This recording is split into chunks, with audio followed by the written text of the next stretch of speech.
Hey everyone, welcome back to the channel. It's your liege, Soggy Dagger here to knight you all in the art of building tall in Crusader Kings 3.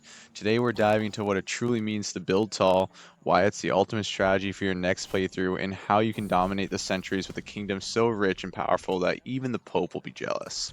Now, if you're new to the concept of building tall, let me break it down for you. Building tall isn't about painting the entire map with your color. It's about precision. It's about turning one small region into an economic and military powerhouse that makes other rulers second guess even glancing at you sideways. And let's be honest, isn't it more fun to have fewer vassals nagging you about council positions anyway? To start, we're picking the 1867 start date because let's be real, it's not a proper Crusader Kings 3 run unless you start at the beginning. Our hero, Duke Neklan of Bohemia from the Czech culture. Why Bohemia, you ask? Well, let me tell you. It's not just about the picturesque hills, it's about strategy. The Czech culture starts with some of the best innovations to kickstart your tall empire.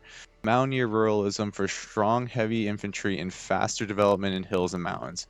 Industrious, oh, that gives us extra development growth every time we build something. And then there's castle keepers, which makes your castles not only look cool, but rain down prestige and renown.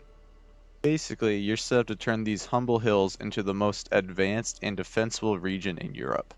So first things first, a little housekeeping.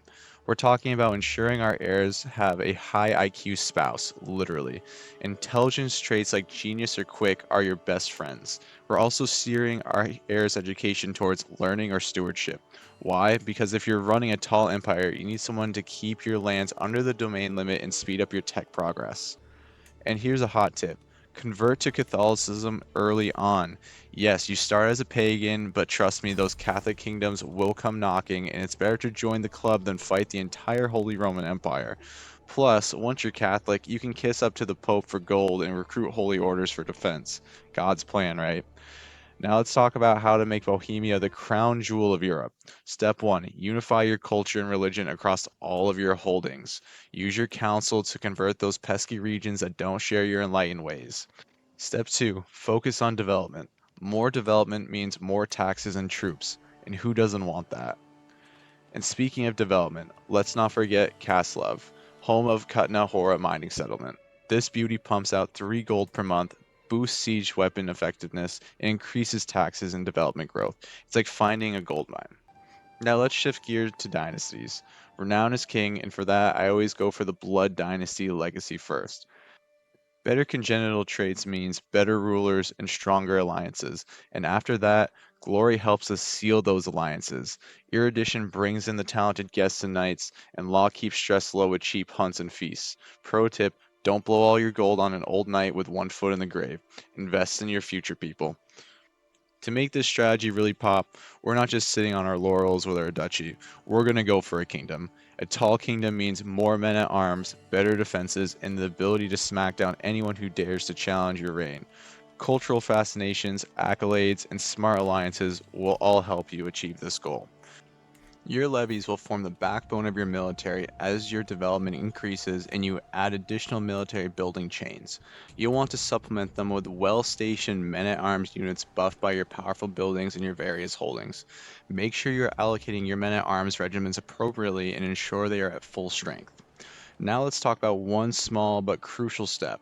To form a kingdom title, you're going to need a second duchy. While building tall is all about focusing on one core region, this expansion is absolutely necessary for the long-term survival of your realm. Don't worry, this doesn't mean you have to abandon the tall strategy. In this playthrough, I expanded into a neighboring area with rich lands and opportunities, but here's the beauty of building tall. Once you've secured the kingdom title, it's totally up to you whether you keep the extra lands or hand them off to a vassal. If you're committed to staying true to the tall philosophy, you can grant those titles to heirs who will inherit outside your kingdom, keeping your Bohemia-focused empire streamlined and free of additional management headaches. However, if you decide to keep those lands, you can always incorporate them into your long-term plans for development, just as long as it doesn't stretch your resources too thin. Flexibility is key here. Do what works best for you in your vision of building tall. And here's where we've landed. Massive gold income, unstoppable men-at-arms regiments, and a kingdom so prestigious that even the Pope is asking for your blessing. Building tall takes patience, strategy, and a touch of madness, but the rewards are absolutely worth it. If you've enjoyed this journey through Bohemia or learned something new about building tall, don't forget to like, subscribe, and drop a comment below with your favorite tall building strategies. As always, thank you for watching, and I'll see you in the next video. Until then, stay sharp, my friends.